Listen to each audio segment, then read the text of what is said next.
Welcome to the Dogtor Bros, where we have an honest discussion around vet life in and out of the clinic.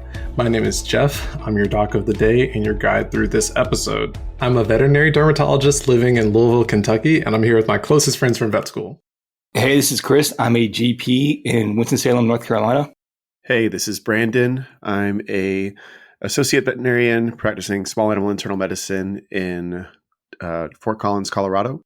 And this is Adam. I am a relief veterinarian in Louisville, Kentucky. All right. And at the top, I don't know if this will be the first episode out for the new season, but it will be one of the first. And it's the first one that we're recording in the new year. And I just want to say, I'm so happy I can finally say I'm a veterinary dermatologist because I passed boards. Woo! Yeah! Heck yeah. That process sucked. But now I no longer have to say I'm a dermatology associate. So every episode from here on out will just be a little bit smoother. Getting into this episode, we are going to talk a little bit about tight budgets and clients and how we can be helpful there. But first, we'll always start off with our opening question. And today, I want to know from you all, what is one thing you would do differently this year than from last year? This is Adam. So this kind of ties into the kind of resolution I set for myself for this year, which I historically have not done in the past. But last year, I somehow started with a reading goal for last year, which I did hit.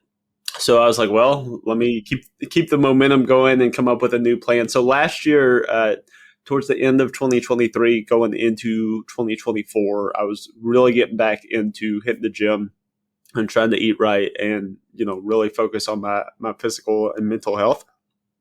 And throughout the year, I kind of strayed away from that. So the new goal is to kind of recenter and get back invested in that and kind of get refocused on both my physical and my mental health. And that's kind of the goal for this year of 2025. So like Adam, I wanted to read more last year. And I did do that or listen to audiobooks more. So that was good. And then for continuing or do differently this year would be, I would say, budgeting better. I mean, we try to stick to a pretty good budget now, but just trying to stay more strict with the budget that we're doing this year. And then also staying consistent with working out. Those are probably the two things for this year. Solid. And this is Brandon. I'm no longer having to deal with residency as I did for the first half of last year. My big goal, it's kind of like Adam, really, fitness is the big goal. I essentially am forcing myself to be better about my physical health. Number one, I signed myself up for a half Ironman. So I will be doing that in June in Boulder, Colorado. Congrats in advance. So 70.3. It's going to be intense, but I signed up for it less than a week ago. And I signed up for it about 5 days ago. One of my wife's friends, Rob, he is doing it as well. So we're going to kind of keep each other accountable. And then Lindsay just got her personal training cert, and she's doing fitness instruction at a gym. So I'll get access to the gym for that. And then I'm having her build my training plan. So 4 weeks of conditioning first off, and then really hitting a plan for building what I need to do the 1.5. I think it's a 1.5 mile swim, 56-mile bike ride, and then a half marathon. Brandon, that's insane. It's going to be intense because I eventually want to do a full Ironman, which is essentially just double that. Yeah, same. Yeah. So I've done each of those things individually as events. So I'm not really, the swim is actually the least concerning thing. I'm more worried about the run at the very end of all that. So yeah, that's the big plan this year. I mean, we're rooting for you. This is Jeff again, and mine's going to sound very whack compared to that. Like, I did have some New Year's resolutions written down. I'll just say like one or two. Like my fitness one, I wanted to get back into Spartan races and do at least one, like me and Adam did back in the day, like the mud racing, where you have obstacles along the way. So that is not an iron. That is an aluminum man. That is a dirt man. That is copper. And then I wanted to read this year two books in Spanish, which I guess I did.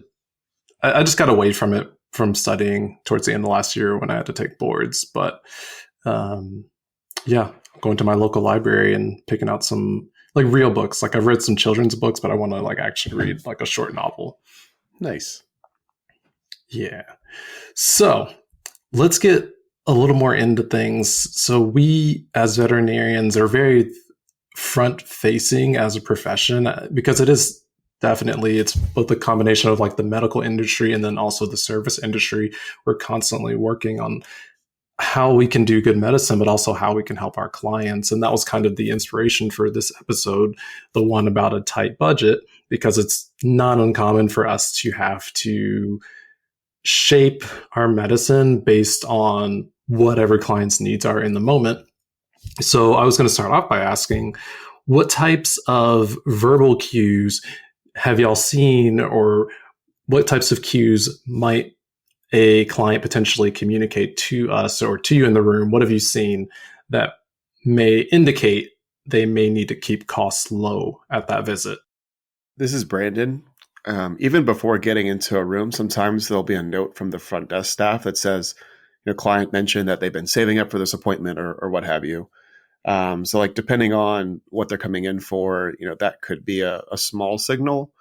And then as you mentioned, like as far as like explicit cues, I've had plenty of folks that just say right up front, like, hey, I'm on a limited budget. I want to do what I can. And, they're just aware of their capability. And there's some folks that like after they've been provided a full estimate, they express the concerns about cost. So I'm sure we'll get into more detail about like how we go about the ins and outs of start to finish. But those are kind of the more common things that I've seen. Yeah, and this is Adam. So yeah, I've been in situations where right from the get-go, they're like, look, I'm concerned about the cost of what we're going to be doing today. Some of them will say I have exactly $250 and that's my max budget for the day. Or they'll say, I can make it work, but I may need to, I got to at least know what we're working with. And then others, they don't really tell you that up front. And you can just kind of sense the hesitation with them. And, and then it kind of gets to where, obviously you don't want to be judgmental and you don't want to assume and you don't want to, kind of put words in their mouth, but just trying to, when you notice that hesitation, just kind of opening up that conversation, just being like, hey, I sense some hesitation here.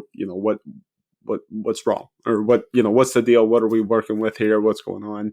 And then sometimes they'll kind of open up, and then sometimes even they won't say anything. And then once you break everything down and present them with that budget or present them with that estimate, that's when they're like, okay, well, hold on. This is way more than I was anticipating. We may need to rework some things. So again, yeah, sometimes it's right from the get-go, like, hey, I only have so much. That's all I'm working with today. Whereas sometimes there's a little bit more hesitation and you got to kind of communicate and work with the client to figure out what they're working with. Yeah, this is Jeff again. And I agree with you, Adam. And sometimes you'll get the ones that are like, I've had clients come and tell me like, I am on a fixed income, or they'll mention something about money, which I don't immediately think that means what do I want to say, are unable to pay for certain services, but it at least gets my brain thinking, let me at least be aware of the fact that you've mentioned it so that I can be sensitive to it or make adjustments as needed, as opposed to not being aware and then overwhelming the client potentially. And we also sometimes will have nonverbal cues, like clients, they may make a face or they may seem visibly more nervous or uncomfortable in the room. You may lose their attention the more you start explaining different diagnostics that are available, even if they're appropriate for the case that you're looking at. So those are things I think, good things to start making you as a practitioner or a veterinary student, like just start being aware and paying attention when you hear or see those things. And then I guess the obvious next question would be, how do you approach cases like that when clients are openly expressing that they're on a tight budget, or you've picked up on some cues that they may need to make some adjustments based on what you decide to offer them for the day? How do you approach those cases? And tell me, like, do you still offer everything, quote unquote, all tests that are appropriate for a case? Or how do you maintain good medicine and still offer them good care? This is Chris. So depending on the case too, I mean, especially in GP, it's kind of depending on what they're presenting with and what, I guess, kind of where our thought process is. We try to offer everything, or definitely offer everything that we think is appropriate for them. And then they're like, well, it's out of our budget. And we're like, I still tell them, like, yeah, we still have to offer. We just can't say, no, we're going to do it this way. I'm going to offer it to you guys.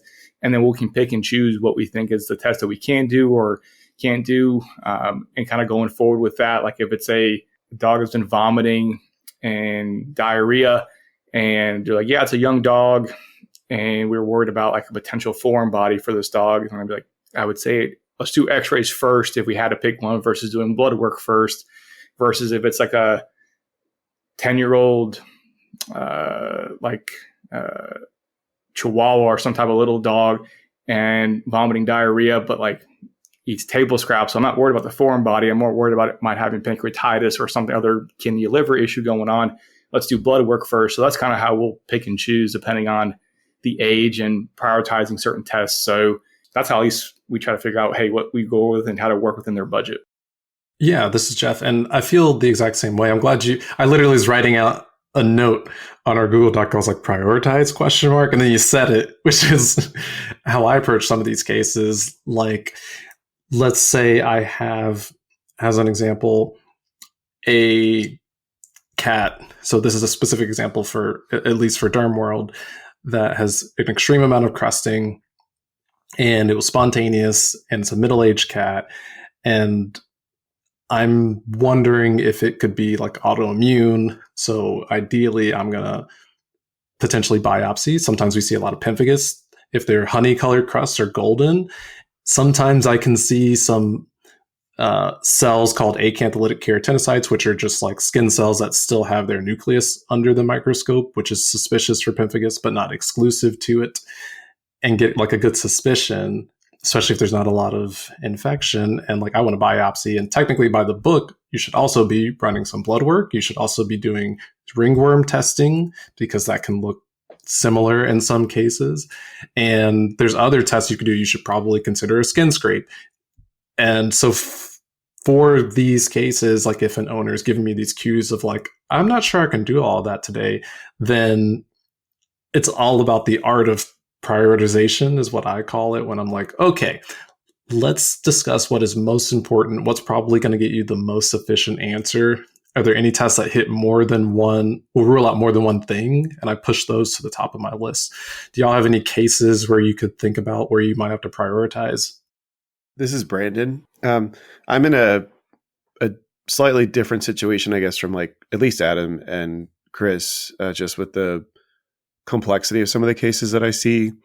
Oftentimes I have a lot of information on the back end. So even if a client is money conscious, maybe they've already done some blood work with their primary vet or something else. And my goal prior to them even coming in is to look through that and see like, okay, like what's been done so we don't repeat anything unnecessarily. Number one. Number two, when they're in the room, depending on the problem, let's say like chronic like GI signs in a dog or a cat, let's just say a young dog.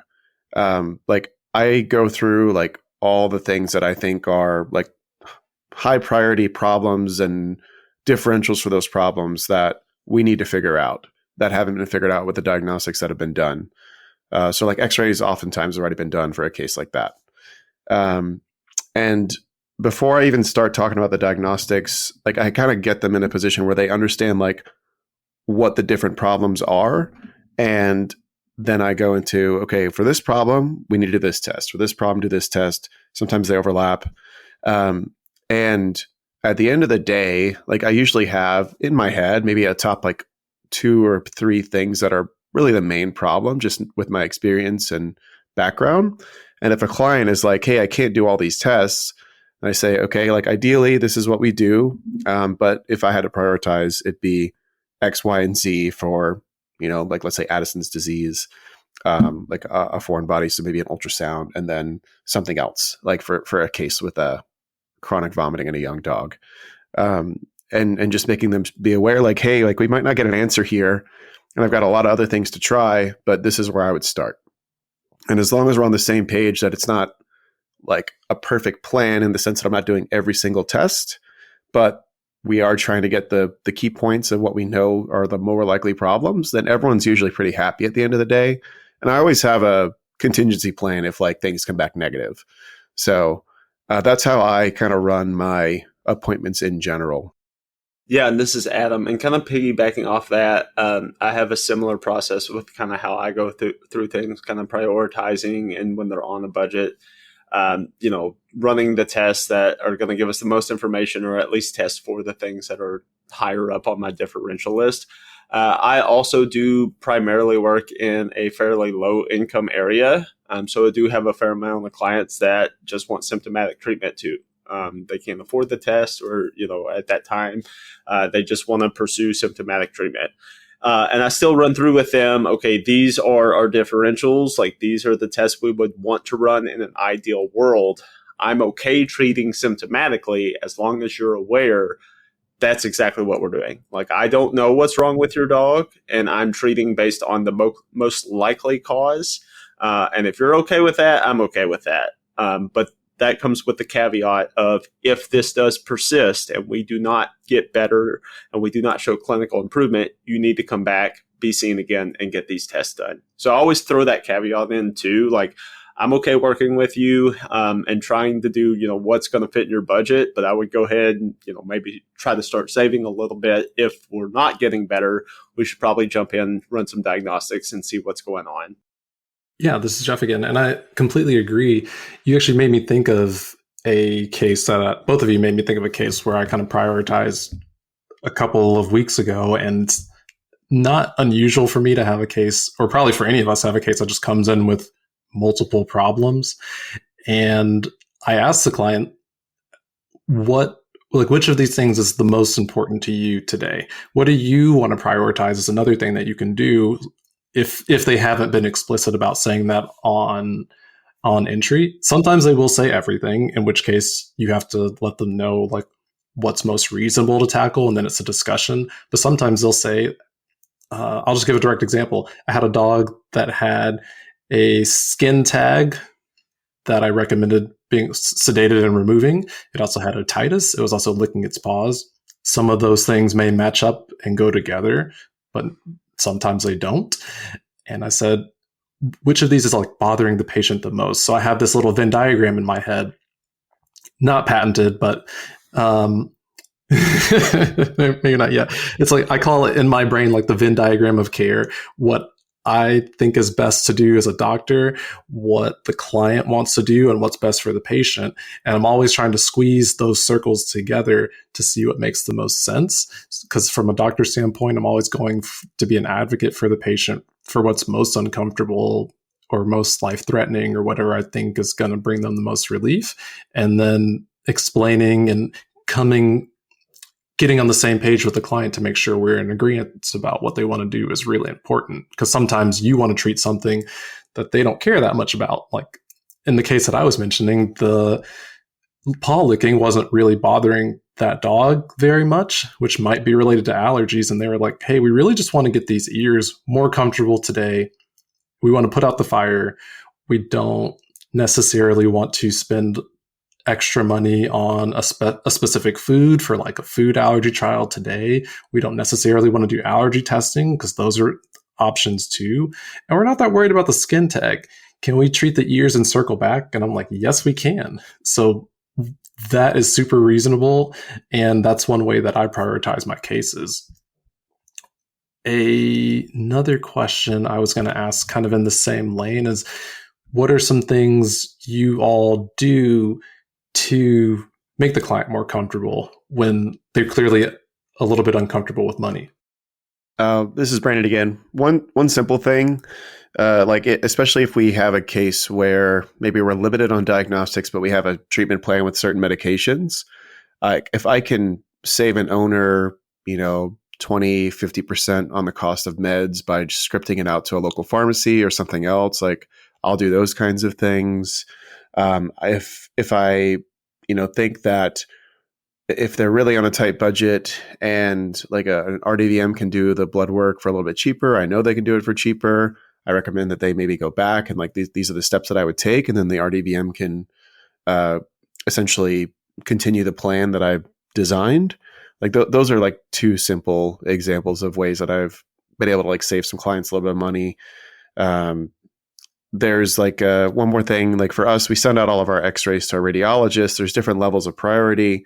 The quicker you want it back, the more expensive it is. So, if I really don't need it back immediately, as far as a read, or if I've read it myself, and I'm just kind of waiting for that secondary level of confirmation of what I saw, I'll just try and minimize costs that way and say, hey, ideally I'd get this back sooner, but it'll take a few more days, and this way we'll save some money on that end as well. This is Adam.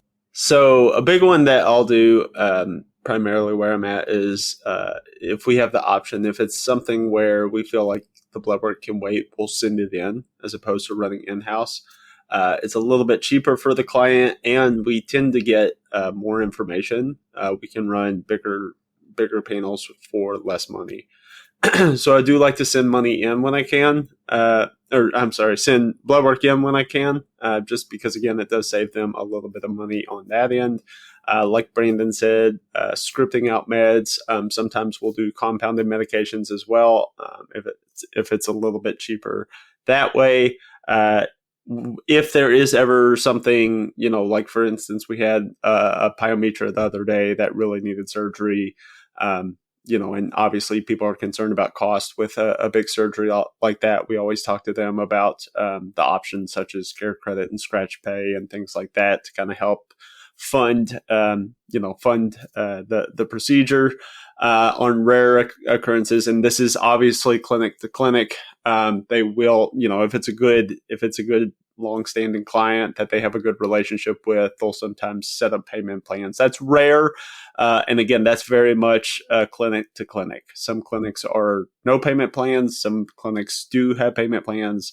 That varies a lot. So before you as a vet go in and making payment plans with clients, definitely talk to your management and HR or whoever you need to talk to run that by them to set that up. But that's one thing that you can kind of offer people, especially if it's a client that you have a long-standing relationship with and a close relationship with, and you trust that client. That's something you can offer as well, if everybody is on board with that. And this is Chris. I'm pretty much in the same boat as Brandon and Adam. We'll script out meds that we can, offer care credit and things. And even when if they get upset or they say, hey, we can't do this with that, I kind of, at that point, you're almost consoling them hey, it's okay. We'll make this work with what we got. And I always tell them, I'll be honest with you. We can treat this way or not.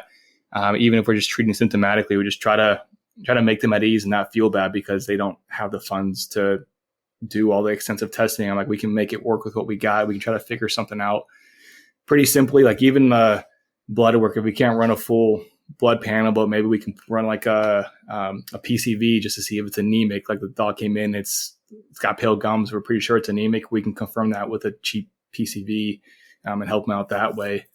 But yeah, we try not try to help them out as best we can. Yeah, this is Jeff again.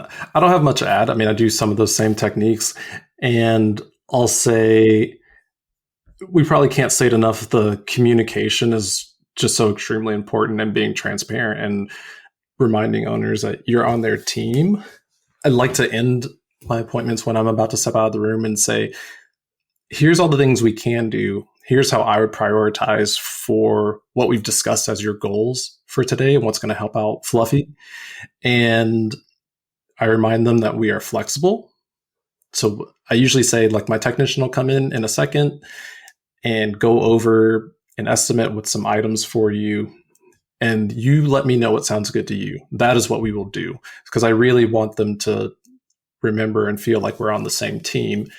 And I'll have a conversation with my technician away from the owner after I've maybe looked at cytology or some samples and thought about the case for 2 or 3 minutes. And I'll say, okay, here is my priority, like what I think will get to the bottom of things as quickly as possible.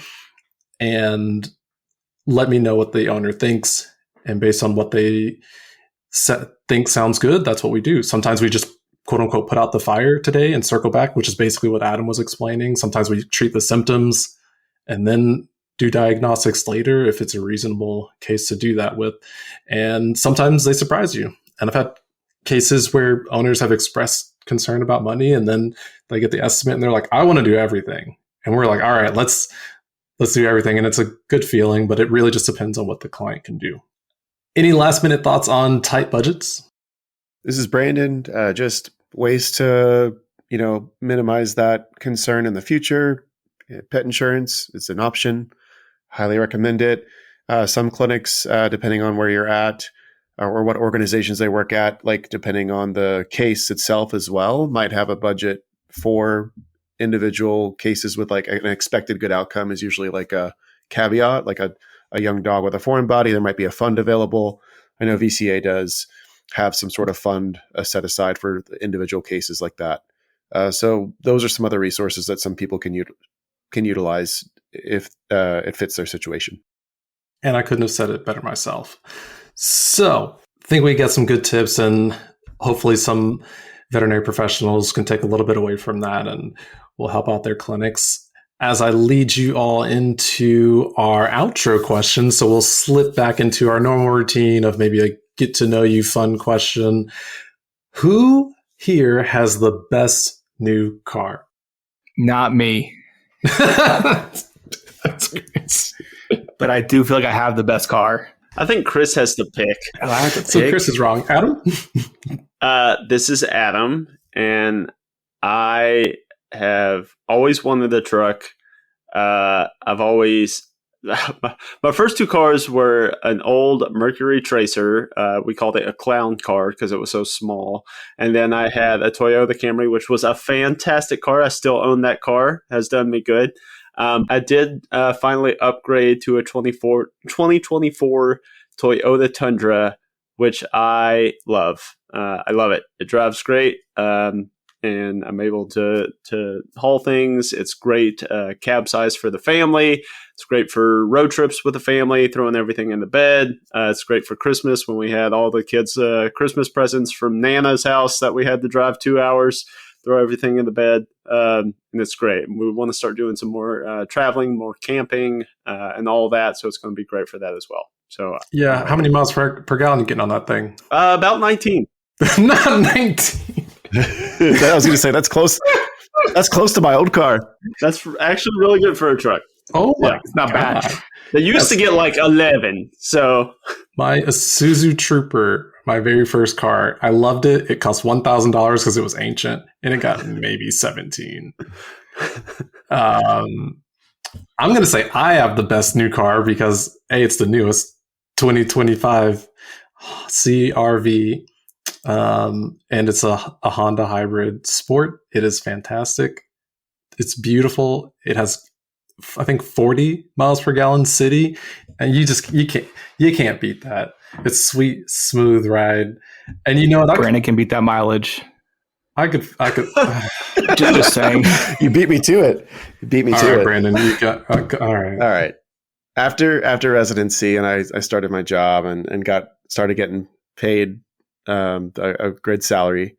I traded my 2014 Jeep Wrangler, which I loved. I would have preferred to keep it if I could have, but it just budgetary wise, it didn't work out. And I traded that in, and I got a 2024 Tesla Model 3 all-wheel drive, which is a complete 180 from what I was driving before. But I freaking love that car. It is fantastic. It is smooth. It is fast, and it takes 0 miles per gallon in gas. 0 miles per gallon in gas. I plug it in at home, and I've charged it a few times. I've probably cut my previous gas budget by like, I don't know, 10 times what it was, if not more. It's crazy. Like, I've tracked the amount of money I've spent since I bought the car in September, as far as like how much charging has cost, and it's cost like less than $500 since I've owned it. I still think mine's the best one. Chris? So I still prefer my car over all three of yours' car. Just saying. I would buy it again in a heartbeat. But gosh, I like Tesla. Honda's good too, but I'm a Toyota fanboy. That's what I'm talking about. So You can't go wrong with a good Toyota or a Honda. I'm going to go Toyota. I mean, Toyota till I die. It's the family. I got a 4Runner. We'll keep that car. You can fit a family in my CRV. What are you talking about? You can fit in my 4Runner. You can fit in my Tundra. We'll just agree to disagree. Yeah. We got room in the trunk. That's going to end the episode. Nobody was going to win. This was a great episode just for no winners. Thank you for playing. We'll catch y'all next time. Thank you once again for joining us on the Dogtor Bros. If you would like to support us, please share this episode with others who may be interested in today's topic, and leave us a 5-star review on Apple Podcasts, Spotify, or wherever you listen to your podcasts. Would you like to influence our next episode? We love hearing your opinions and thoughts. Your comments may be our next topic. Please leave us suggestions via email at thedoctorbros@gmail.com, DM us at thedoctorbros on Instagram, or leave us comments on our posts. Again, this is Brandon. You can reach me at Dr. Mason IM on Instagram. And this is Chris, and you can reach me on Instagram at dr.chrishernandez. And this is Jeff. You can find me on TikTok or Instagram at DermDrJeff, DermDogtorJeff. And this is Adam. You can reach me on Instagram at DrAdamDVM. That's DrAdamDVM.